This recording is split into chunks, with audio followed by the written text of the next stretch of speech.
अस्सलामुअलैकुम, कैसे हैं आप सब? उम्मीद है कि आप सब अपने घरों में खैर व आफ़ियत से होंगे। आज हम बनाने जा रहे हैं एक सिंपल सी बीफ कढ़ाई की रेसिपी जिसका टेस्ट बिल्कुल शिनवारी कढ़ाई की तरह होगा। आप शिनवारी कढ़ाई को मटन के अलावा बीफ में भी बना सकते हैं और चिकन में भी ट्राई कर सकते हैं। इस कढ़ाई में किसी किस्म का कोई मसाला इस्तेमाल नहीं किया जाता। इसमें वही चीज़ों का इस्तेमाल किया जाता है, बल्कि ये कहना बेहतर होगा कि इसमें वही सब्ज़ियों का इस्तेमाल किया जाता है जो अमूमन तमाम घरों में मौजूद होती हैं। यकीन जानें कि ये जायके में भरपूर होती है और आप जब इसको एक बार तवा मेरे कहने पे ट्राई करेंगे तो इंशाअल्लाह आप दोबारा मटन के बजाय बीफ में ही खाना पसंद करेंगे। और स्पेशली वो लोग जो किसी किस्म का मसाला खाना पसंद नहीं करते, ये उनके लिए एक बेहतरीन डिश है। तो चलें बढ़ते हैं रेसिपी की तरफ। बिस्मिल्लाहिर्रहमानिर्रहीम। बीफ कढ़ाई बनाने के लिए मैंने तकरीबन 2 किलो गोश्त लिया है हड्डी वाला। आज हम प्रेशर कुकर के बजाय देगची में ही गोश्त को गला लेंगे और गोश्त डालने के बाद मैंने इसमें तकरीबन 1 टेबल स्पून मैंने इसमें नमक ऐड कर दिया है और इसके अलावा 8 से 10 जवे मैंने इसमें लहसुन के शामिल कर दिए हैं। आप अगर चाहें तो आप लहसुन को पीस के भी डाल सकते हैं। इसके बाद मैंने इसमें तकरीबन 2 लीटर पानी शामिल कर दिया है। इन तमाम चीज़ों को अच्छे तरीके से मिक्स करके आपने हल्की आंच पे गोश्त को गला लेना है। 30 से 40 मिनट में ही ये गोश्त गल जाएगा।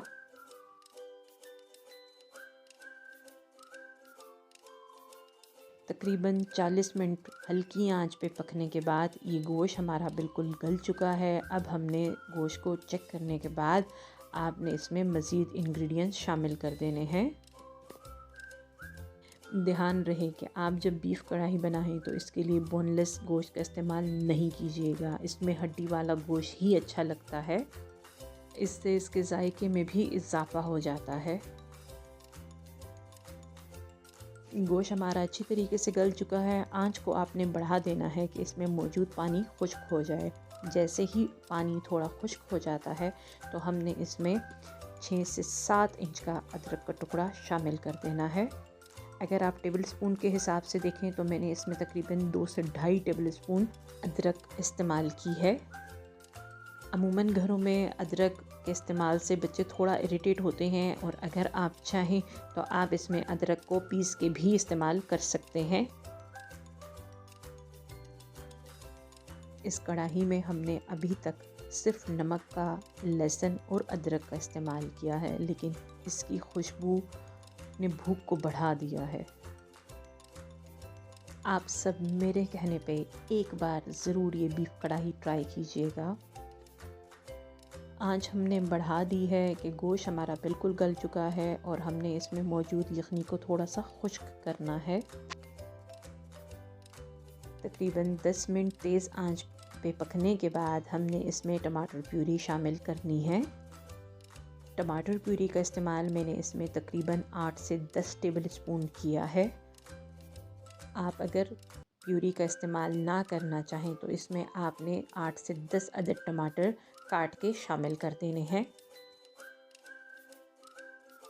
टमाटर प्यूरी शामिल करने के बाद हमने इन तमाम चीज़ों को अच्छे तरीके से मिक्स कर देना है और आपने इसकी आंच को बढ़ा देना है। तकरीबन 10 मिनट तक आपने तेज़ आंच पे इसी टमाटरों को अच्छे तरीके से भून लेना है।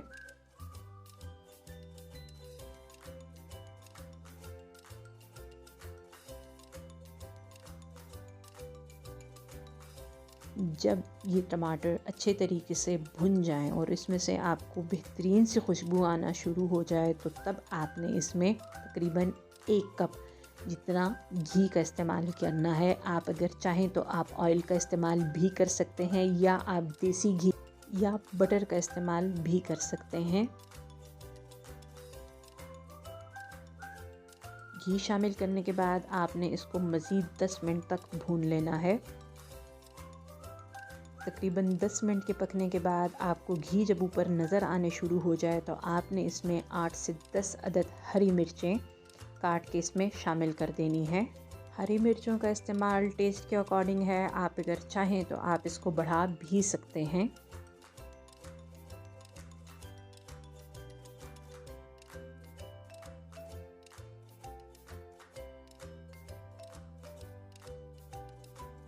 हरी मिर्चें शामिल करने के बाद अब हमने इसको तकरीबन 10 से 15 मिनट के लिए अच्छे तरीके से भून लेना है।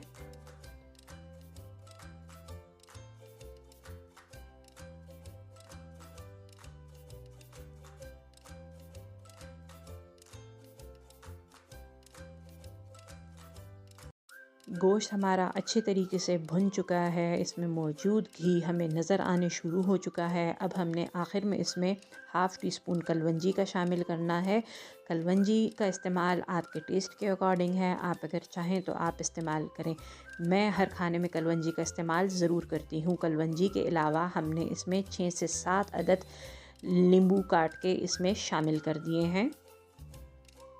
लेमन शामिल करने के बाद आपने इसको अच्छे तरीके से मिक्स कर दिया है कि हमें कढ़ाई में लेमन का टेस्ट चाहिए। आंच को आपने बंद कर देना है और तकरीबन 5 मिनट के लिए आपने इसको ढक्कन लगा के छोड़ देना है। आपका मौजूद ऑयल अच्छे तरीके से जब ऊपर आपको नज़र आने लग जाए तो आपने इस कढ़ाई को किसी प्यारे से बर्तन में डिश आउट कर देना है। आप इस कढ़ाई को चावलों के अलावा रोटी, नान या पराठे के साथ भी सर्व कर सकते हैं।